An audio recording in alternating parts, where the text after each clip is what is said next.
Shalom Bapak Ibu sekalian, ketemu lagi dalam acara Rema kita pada hari ini. Nah, kita akan membahas tentang satu topik yang sangat luar biasa Tuhan berbicara hari ini, yaitu tentang spots of God's presence. Jadi tempat titik di mana kehadiran Tuhan, hadirat Tuhan. Nah, Bapak Ibu sekalian, kalau saudara baca di Alkitab, manusia diciptakan oleh Tuhan itu di Taman Eden. Kata Eden sendiri dalam bahasa aslinya itu memiliki makna spot of God's presence, atau titik di mana radiasi hadirat Tuhan ada di situ, ya. Jadi spot, ya. Blok ada istilah kalau di internet itu ya spotnya di sini, ya, pusatnya di sini. Nah, sama. Eden itu artinya spot of God's presence, atau tempat di mana hadirat Tuhan. Kalau bisa dianalogikan, kenapa manusia diciptakan di hadirat Tuhan? Itu berbicara tentang habitat asli manusia. Karena manusia ini unsurnya dua, daging dan ada roh. Ya, manusia diciptakan dari tanah, ya, bentuknya, lalu dihembusi oleh roh Allah, maka dia menjadi manusia ilahi. Ya, kita semua ini adalah produk ilahi, gitu. Betul, kita punya daging, tapi di dalam kita ada roh. Ini yang membuat kita bisa berdoa, bisa berbahasa roh, kita bisa menyembah Tuhan, kita bisa lihat Tuhan, menikmati Tuhan, hadiratan itu roh. Nah, kalau ikan, habitatnya adalah air. Burung habitatnya di udara dan di darat. Gajah hadiratnya di darat. Tetapi manusia hadiratnya manusia habitatnya adalah di dalam hadirat Tuhan.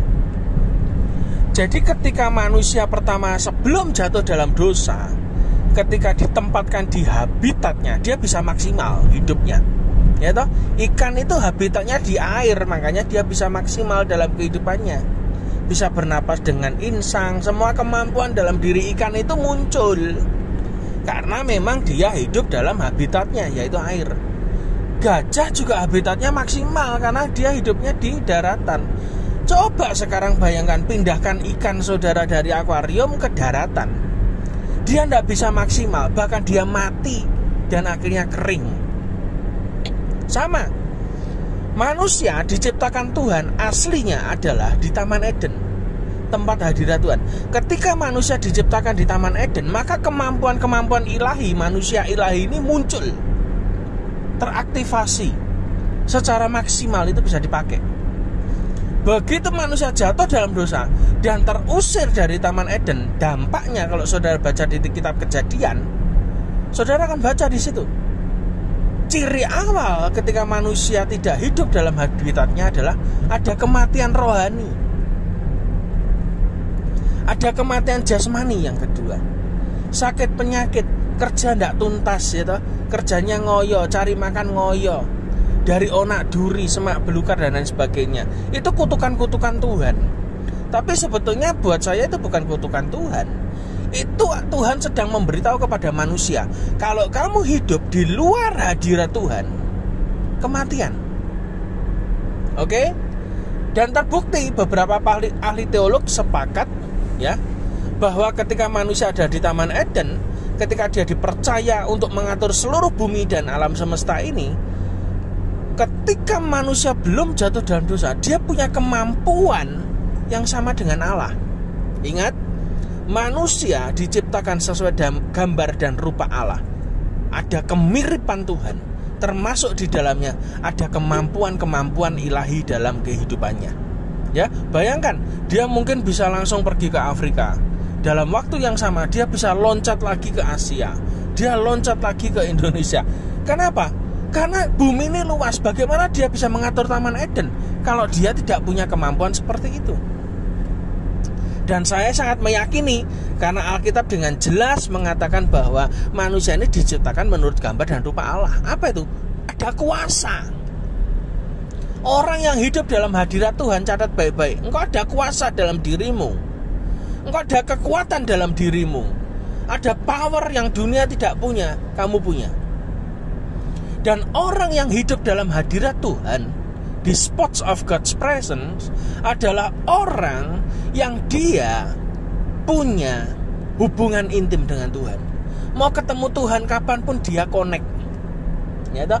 Terbukti tiap pagi Tuhan melangkah turun ke Taman Eden ngobrol dengan Adam.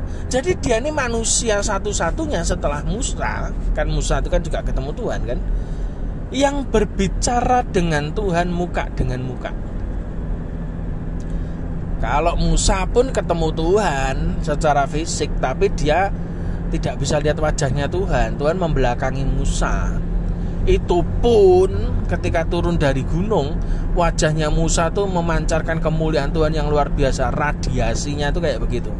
Saya tidak bisa membayangkan bagaimana zaman Adam ketika masih hidup dalam Taman Eden, kemuliaan Tuhan itu seperti apa gitu. Wong dia berbicara muka dengan Adam kok, ya toh? Artinya apa? Dalam hadirat Tuhan, manusia mendapatkan titik pencapaian hidup yang maksimal. Semua karunia, semua kelengkapan ilahi teraktivasi dengan maksimal. Sama kayak kalau ada di hotspot itu loh. Saudara handphonenya bagus, tapi kalau tidak ada internetnya ya percuma. Ya toh? Handphone ini hanya akan jadi barang biasa mati. Mungkin saudara cuman pakai game atau main kalkulator, ya toh. Tidak ada maksimal sama sekali. Tapi begitu handphone saudara terkonek dengan hotspot yang ada di titik itu, ya toh, ada di internet istilahnya, masuk ke dunia itu, handphone saudara yang biasa ini itu bisa teraktivasi semua aplikasinya jadi maksimal. Nah, manusia itu ya begitu itu di hadirat Tuhan. Makanya kalau saya lihat ada orang Kristen terima Yesus, hidupnya masih biasa-biasa, hidupnya masih gagal terus, hidupnya masih perluntang-luntung tidak jelas, ya toh. Apa saja dilakukan gagal, saya tahu ini mesti Kristen KTP. Karena kalau Kristen yang sungguh-sungguh, engkau ditebus oleh darah Yesus, engkau dipindahkan dari kerajaan gelap kepada kerajaan yang terang, maka saya yakin hidupmu pasti sukses. Patokannya itu. Whatever orang ngomong ini teologi kemakmuran, tetapi ini alkitabiah. Orang yang terima Yesus, kalau engkau tidak kaya, tidak diberkati, berarti salah. Pasti salah. Paradigmamu tidak dirubah. Saya tunjukkan di Alkitab. Ada satu keluarga namanya Obed-Edom. Ya. Saya yakin dia bukan keluarga imam, keluarga biasa, orang Edom. Ketika Daud membawa tabut dan marah gara-gara Usa disamber Tuhan, ya toh. Daud itu desperate, dia ngamuk sama Tuhan, ya toh. Lalu tabut itu dititipkan. Loh, ini tabut cuman dititipkan. Obed-Edom ini tidak punya hati yang bagaimana gitu sama Tuhan, ya toh. Oh, memang orang Edom mau enggak ngerti. Tapi Alkitab berkata si Obed-Edom ini yang ajaib adalah dia dititipi tabut Tuhan. Oke, beda ya. Orang yang menginginkan tabut Tuhan dengan orang yang dititipi tabut Tuhan beda. Mengingini itu gini loh, aku pengen tabut itu ya, aku pengen tabut itu ya, tabut itu bawaan di tempatku ya. Nah itu orang yang mengingini Tuhan, itu ya diberkati Tuhan. Tapi yang saya mau cerita hari ini di Alkitab, Obed-Edom ini tidak ada pikiran sama sekali untuk tabut Tuhan itu mampir di rumahnya. Wong itu perintahnya Daud toh. Daud ngamuk, somai paling cedak ya Obed-Edom titip nose. Wes budrek aku. Nah yang kasarannya begitu. Karena apa? Usa disamber Tuhan mati gara-gara pengen niatnya tuh nolongi tabut itu yang guling itu loh, naik sapi atau apa itu. Tapi yang terjadi kemudian, Obed itu hanya dititipi. Ya, baca di Alkitab. Tapi dampaknya luar biasa loh. Dampaknya apa? Dampaknya adalah dia diberkati Tuhan dalam waktu hanya 3 bulan. Dia dan seisi rumahnya diberkati, seisi rumahnya. Jadi orang yang datang ke rumahnya ya melok diberkati, kecipratan juga. Orang yang dalam hidupnya ada hadirat Tuhan yang bekerja, tak kasih tahu, engkau pasti diberkati. Engkau baptis sudah berapa tahun? Harusnya saat dimana engkau baptis, engkau terima Yesus, engkau hidup dalam spot of God's presence, hidup dalam hadirat Tuhan setiap hari. 3 bulan engkau mesti diberkati. Diberkati apa? Yang paling kelihatan, keuangan. Tidak mungkin miskin kamu, tidak mungkin terikat utang kamu. Kalau kamu Kristen tahunan masih terikat utang macem-macem, ya toh, gaya hidupmu tidak karu-karuan, berarti kamu Kristen KTP sudah. Karena saya membuktikan di Alkitab, ini omongannya Alkitab, tabut Tuhan itu ada di rumah Obed-Edom hanya waktu 3 bulan. Mereka diberkati. Diberkati apa gak disebut nih, tapi kita ngerti lah wong namanya diberkati ya apa, ya toh. Ya pasti keuangannya diberkati. Yang miskin jadi sangat kaya. Jadi kalau ada jemaat Yahono Yahini, ya toh, Yahmin Yahmun, ikut Tuhan, urepe biasa-biasa, rumahnya masih ngontrak, tobato. Anda salah ikut Tuhan. Ikut Tuhan dengan cara yang benar. Tiap hari hadirat Tuhan, kejar hadirat Tuhan. Otomatis hidupmu diberkati, jalanmu dibukakan. Sama kan? Adam itu kenapa hidupnya kelihatannya enak-enak aja waktu dia di Taman Eden?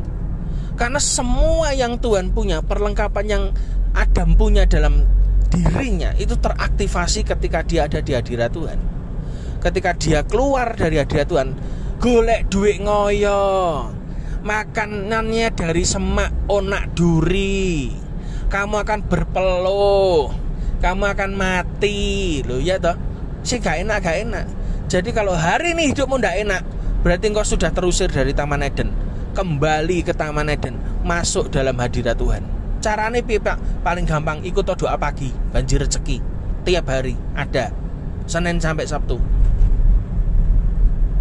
Doa, cari Tuhan. Aku sek kerja, sek repot, sek ngene. Ya sudah, memang kamu itu sukanya hidup di bawah kutuk kok. Kalau kamu hidupnya ndak mau di bawah kutuk, doa. Awali segala sesuatu doa. Kadang orang doa aja masih ada emosinya, masih ada slangnya kok. Apalagi yang ndak doa. Makanya hidupmu keserakat-serakat toh. Butuh duit terus toh. Bergumul terus toh, mepet terus toh. Cara pikirmu kan buruk terus toh. Paradigmamu ndak bagus kan. Kamu lihat segala sesuatu tuh ngomel sik sing digedekne daripada mikir sik toh. Itu efek-efek Anda ndak masuk dalam hadirat Tuhan selama hidupmu. Percayalah. Karena kalau saya lihat orang yang hidupnya ruwet, mesti dia terbuang dari hadirat Tuhan. Yakin saya. Wong saya ngalami dulu. Pokoknya saya kalau ruwet, saya yakin hari itu saya belum doa. Sudah, saya belum masuk hadirat Tuhan. Gitu. Iya no, seperti handphone toh. Handphone kalau saudara modenya mode pesawat, ya saudara tidak terkonek internet, ya handphonemu cuma sebagai kalkulator, tidak ada fungsinya. Tapi ketika terkonek dengan internet, hotspot terdekat, ya tahu wifi, saudara aktifasikan. Wah, aplikasinya centang cendung aktif semua. Ada notification akan bunyi, ya toh, karena terkonek dengan internet. Ada pesan-pesan, ada WA dari teman-teman akan masuk semua. Sama. Alkitab mengatakan apa? Engkau bukan lagi hamba, tapi engkau sahabat. Sahabat itu dikasih tahu oleh Tuhan apa yang akan dikerjakan atas dunia ini. Kalau hari ini kau ikut Tuhan tidak ngerti apa-apa, tak kasih tahu. Jangan-jangan kamu ini hotspotmu itu tidak nyala, handphonemu itu tidak terkonek dengan Tuhan. Makanya pahpoh, ya toh, lihat pergerakan delongap. Loh, ini saya tidak ngomong jemaat biasa loh.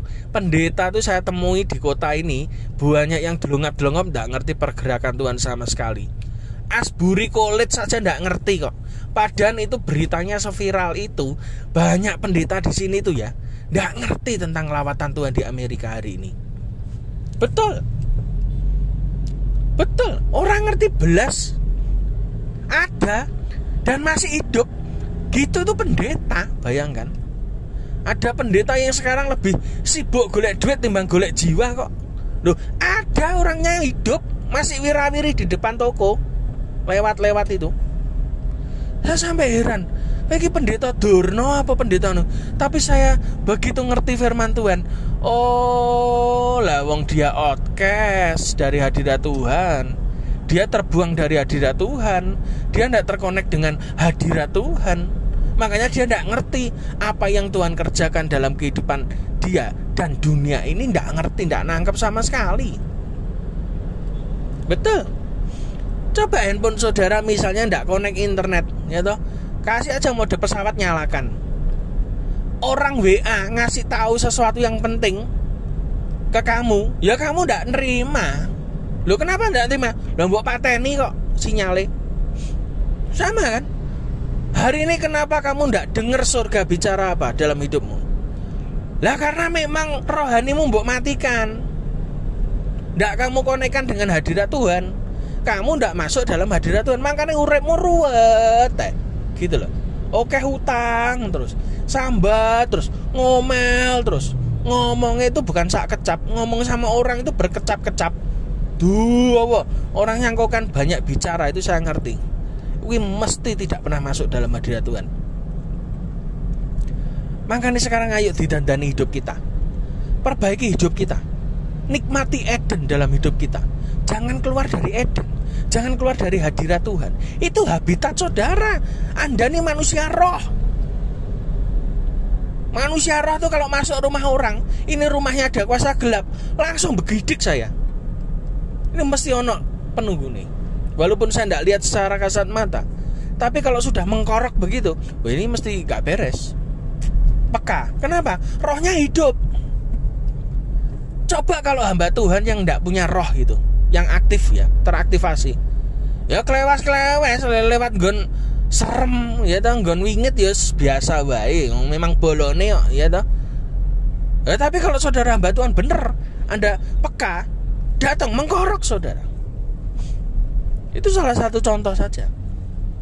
Hanya orang yang tinggal dalam hadirat Tuhan, maka dia menikmati Tuhan. Ayo sekarang, mulai hari ini, sebelum kau sibuk riwah dengan apapun, cari Tuhan dulu. Ojo cari uang dulu, ojo cari makan dulu, ojo cari kesibukan dulu, cari Tuhan dulu. Alkitab berkata carilah Tuhan selama dia masih mau ditemui loh. Kenapa ayat itu ditulis? Karena akan tiba waktunya kau cari Tuhan kau tidak nemu. Wah, cilaka, sudah kasep. Kalau saudara sudah ngadang-ngadang di ICU, wah saudara ngerti uang saudara tidak penting itu. Betul. Anda sudah dijereng di meja operasi, duitmu tidak payu. Mau melihatan, mau dokter pinter, wayai megap-megap ya megap-megap. Yang bisa tolong kamu cuma satu, Tuhan. Dan itu engkau bisa temui kapan? Di hadiratnya. Makanya sekarang ayo, jangan keluar dari Eden, masuk ke Taman Eden. Nikmati Tuhan, nikmati hadirat.